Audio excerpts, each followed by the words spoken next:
They invented the technology that would kill them. In 1975, a Kodak engineer named Steve Sasson built the world's first digital camera in a lab in Rochester, New York. It was the size of a toaster. It captured images in black and white. It took 23 seconds to record a single photograph onto a cassette tape. He showed it to Kodak's executives.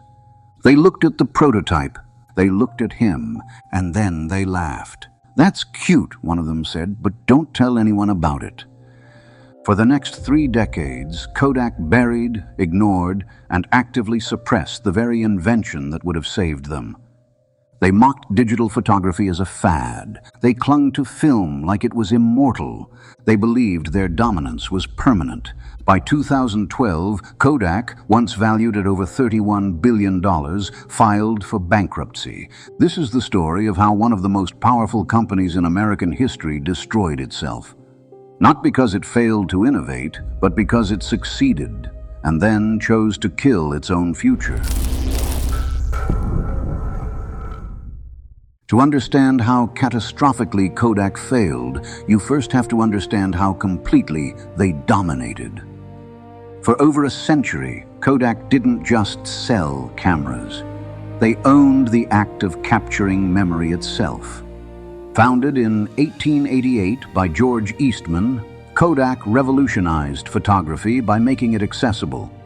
Before Kodak, taking a photograph required expensive equipment, chemical knowledge, and professional training. Eastman's genius was simplification. His slogan became legendary: "You press the button, we do the rest." Kodak cameras were cheap. Kodak film was everywhere. And Kodak controlled the entire supply chain: manufacturing, distribution, processing, printing. It was a vertically integrated empire built on a simple model: sell cameras at cost, then profit forever on film and developing. The model worked flawlessly. By the 1970s, Kodak controlled 90% of film sales in the United States. They employed over 145,000 people worldwide. Their headquarters in Rochester was a sprawling campus that resembled a small city. The company's profit margins were staggering. Film cost pennies to produce and sold for dollars. Kodak's return on invested capital regularly exceeded 20%. Wall Street adored them. Investors treated Kodak's stock like a bond: safe, predictable, eternally profitable. The company's name was synonymous with photography itself. When Neil Armstrong stepped onto the moon in 1969, he carried a Kodak camera. When families gathered for Christmas, they used Kodak film.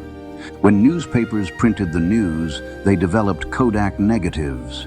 Kodak wasn't just a company, it was infrastructure, it was culture, it was assumed to be invincible. And inside that assumption, arrogance began to calcify. December 1975.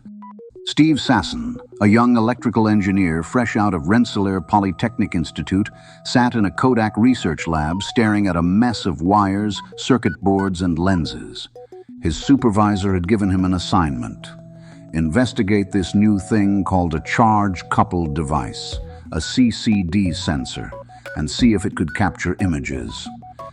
Sasson spent months tinkering. He cannibalized parts from a Motorola digital cassette recorder. He mounted a lens from a used Kodak movie camera. He wrote code to convert electrical signals into pixels. The result was an 8-pound contraption that looked like something out of a science fiction movie. It worked.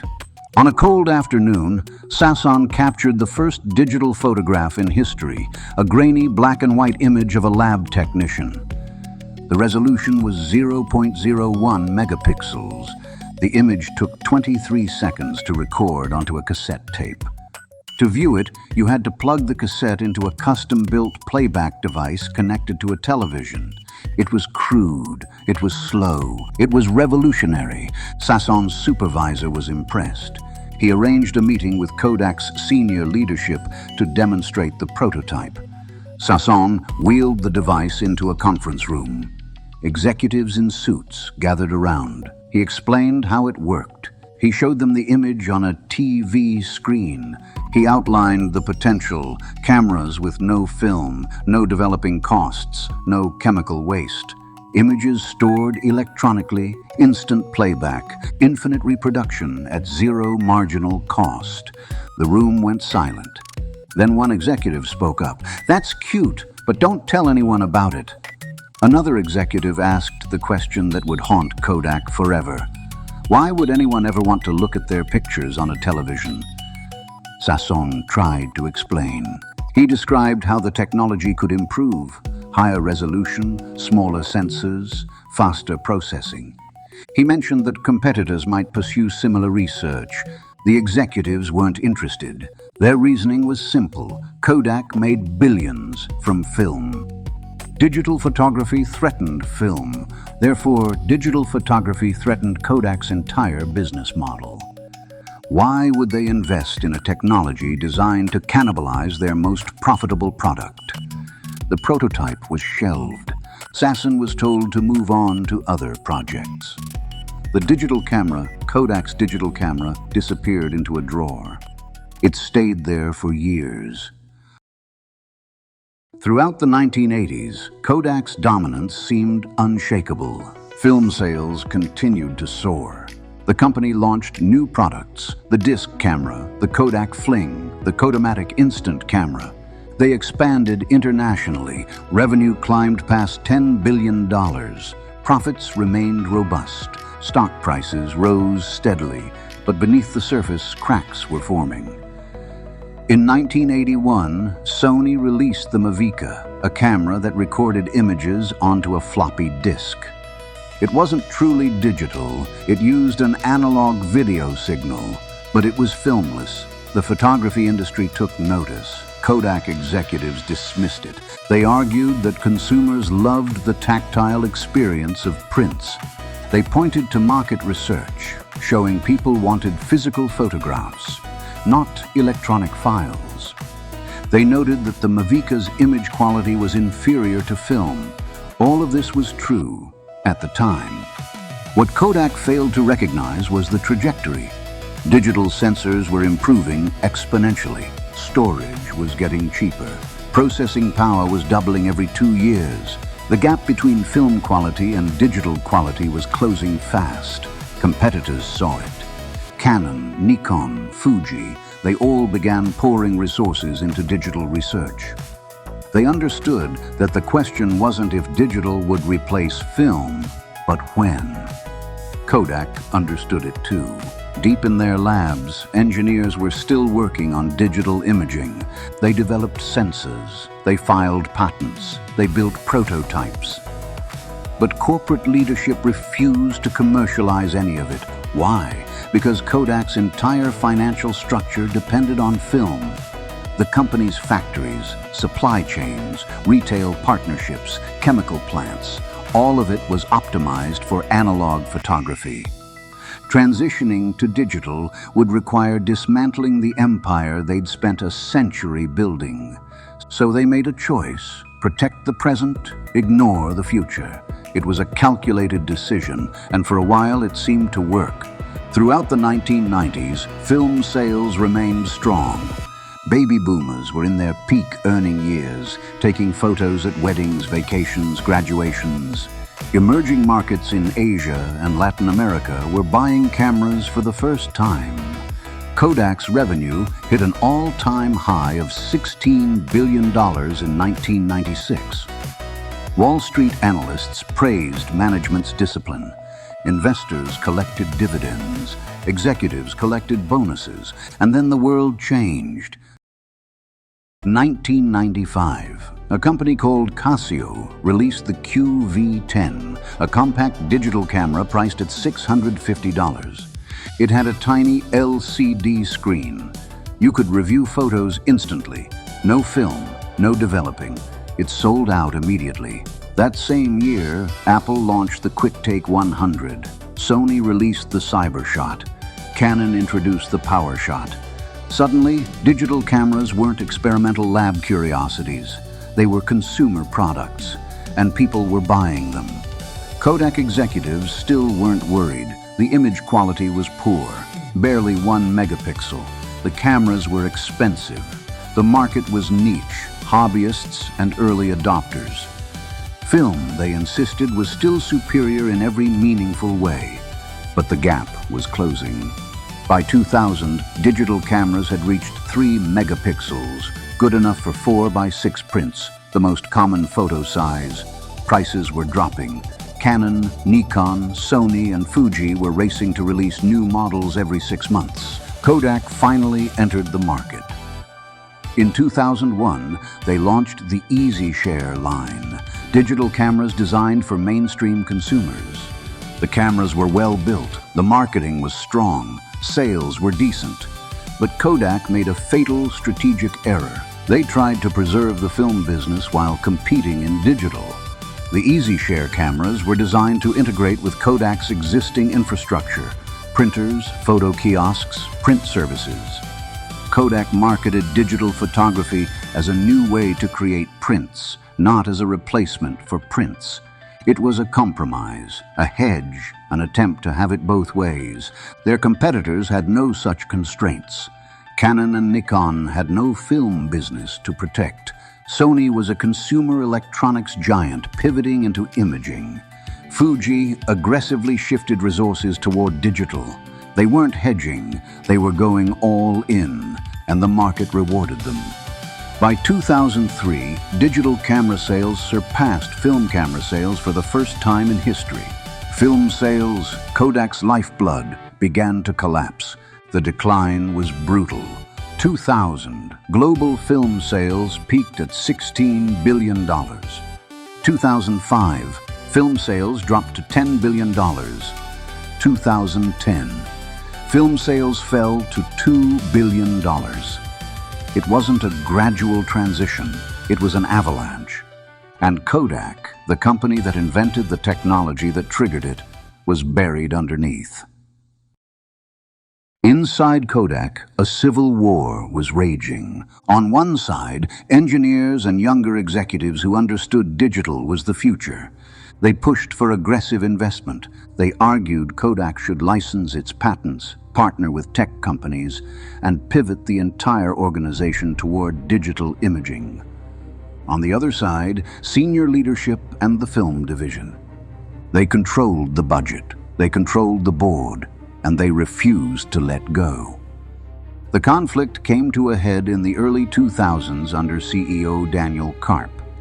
Karp wasn't an idiot. He knew digital was important. He approved billions in R&D spending. He acquired digital imaging companies. He launched the EasyShare line. He invested in online photo sharing services. But he also continued pouring resources into film. Kodak kept running film factories. They kept advertising film products. They kept optimizing a supply chain for a product that was dying. It was strategic paralysis, trying to do everything, excelling at nothing. The financial results were devastating. 2000, Kodak's revenue was $14 billion, profit $1.4 billion. 2005, revenue dropped to $12 billion, profit $500 million. 2007, revenue fell to $10 billion. Profit turned into a $700 million loss. Kodak was bleeding cash. They started selling assets. They closed factories. They laid off thousands of workers. The Rochester campus, once a symbol of industrial might, began to empty. Wall Street turned on them. Stock prices plummeted from $80 in 1997 to under $1 by 2011. Analysts wrote scathing reports. Investors fled. Credit agencies downgraded Kodak's debt to junk status. In 2005, Kodak was removed from the Dow Jones Industrial Average, a humiliating symbolic fall from grace. But the worst part, Kodak had the technology to survive. They held over 1,000 patents in digital imaging. They'd invented key components of modern digital cameras. They had the expertise, the brand recognition, the distribution network. What they didn't have was the willingness to kill their own golden goose. 2008, the global financial crisis hit. Consumer spending froze. Camera sales dropped across the board. For healthy companies, it was a painful but survivable downturn. For Kodak, it was a death sentence. The company was already drowning in debt. Film sales were in free fall. Digital camera sales were being crushed by a new threat Kodak hadn't even anticipated: smartphones. In 2007, Apple released the iPhone. It had a 2-megapixel camera. The quality was mediocre, but it didn't matter. The iPhone didn't compete with digital cameras on specs. It competed on convenience. Everyone already carried a phone. Photos synced automatically. Sharing was instant. Apps like Instagram would soon make photo editing effortless. Why carry a separate camera? By 2010, smartphone cameras were everywhere. Point-and-shoot camera sales, the segment Kodak had bet on, collapsed. Canon pivoted to high-end DSLRs for professionals. Nikon followed. Sony invested in mirrorless technology. Kodak had no answer. Their digital cameras were mid-range products in a market that was bifurcating into smartphones and professional gear. They were stuck in the middle, the worst place to be. Revenue continued to plummet. 2008, $9 billion. 2010, $7 billion. 2011, $6 billion. The company was burning through cash reserves. They stopped paying dividends. They sold their patent portfolio for $525 million, a fire sale of the intellectual property that should have been their salvation. Credit dried up. Suppliers demanded cash on delivery. Customers abandoned the brand. In January 2012, Kodak filed for Chapter 11 bankruptcy. The company that once employed 145,000 people was down to fewer than 17,000. The stock, which had traded above $80 per share, was worth pennies. The market capitalization, once over $31 billion, had evaporated. The bankruptcy filing sent shockwaves through Rochester. Thousands more jobs were cut. Retirees saw pensions slashed. The city's economy, which had revolved around Kodak for over a century, was gutted. Kodak emerged from bankruptcy in 2013 as a shell of its former self. A small commercial printing company focused on niche industrial markets. The name survived. The empire was gone. Here's what makes the Kodak collapse so haunting. They saw it coming. In 1981, Kodak commissioned an internal study to assess the threat of digital photography. The report concluded that digital would eventually replace film, but not for another 10 to 20 years. Kodak's leadership read the report. They understood the timeline. They had a window to prepare. And they did nothing. Why? Because the incentives were all wrong. Kodak's executives were compensated based on short-term financial performance. Film was immensely profitable. Digital was a money-losing investment with uncertain payoff. Every dollar spent on digital was a dollar not spent on protecting the film business. So they optimized for quarterly earnings. They maximized bonuses. They kept Wall Street happy. And they destroyed the company. The tragedy isn't that Kodak failed to innovate. They innovated constantly. They invented the digital camera. They developed sensors, software, and imaging algorithms. They held thousands of patents. The tragedy is that they innovated and then refused to commercialize their own inventions because it conflicted with the business model that made them rich. It's a case study in how incumbents die. Not from lack of technology, not from lack of talent, but from an inability to disrupt themselves. Clayton Christensen called it the innovator's dilemma. Kodak lived it. Today, digital photography is ubiquitous. Trillions of photos are taken every year. Almost none of them use film. Canon and Nikon dominate the professional camera market. Sony leads in mirrorless technology. Apple and Samsung control smartphone imaging. Kodak is a footnote. The company still exists. They focus on commercial printing, packaging, labels, industrial graphics. Revenue hovers around $1 billion, a fraction of what it once was. The Rochester headquarters is mostly abandoned. The factories are demolished. The brand is a nostalgia item, but the lessons endure. Kodak's collapse is studied in business schools around the world. It's invoked in boardrooms as a cautionary tale. It's a reminder that dominance is temporary, that disruption is inevitable, and that the greatest threat to a company often comes from within, from the very instincts that made them successful in the first place. Steve Sasson, the engineer who invented the digital camera, retired from Kodak in 2009. He watched the company crumble. In interviews, he's philosophical. He doesn't blame individuals, he blames culture. It's very hard to disrupt yourself, he said, even when you know it's coming. Kodak knew it was coming. They invented the future, they held it in their hands, and then they chose to let it die, because protecting the past felt safer than embracing the unknown. It wasn't. The story of Kodak isn't just about cameras or film or technology. It's about the human inability to let go. Kodak executives weren't stupid. They weren't blind. They saw digital coming. They understood the threat. They had the resources, the talent, and the time to adapt. But they were prisoners of their own success. Film had made them rich. Film had made them powerful. Film had made them Kodak. And so they clung to it, even as the world moved on. In the end, Kodak didn't lose to better technology. They lost to better decision-making. Their competitors were willing to destroy their own products to build new ones. Kodak wasn't. That's the difference between survival and extinction. Kodak invented the digital camera in 1975. They filed for bankruptcy in 2012. 37 years. Plenty of time to adapt. They just didn't want to. And that's why empires fall. Not because the future is unknowable, but because the present is too comfortable to abandon. Kodak proved it. They invented tomorrow, then they killed it to protect yesterday, and yesterday buried them.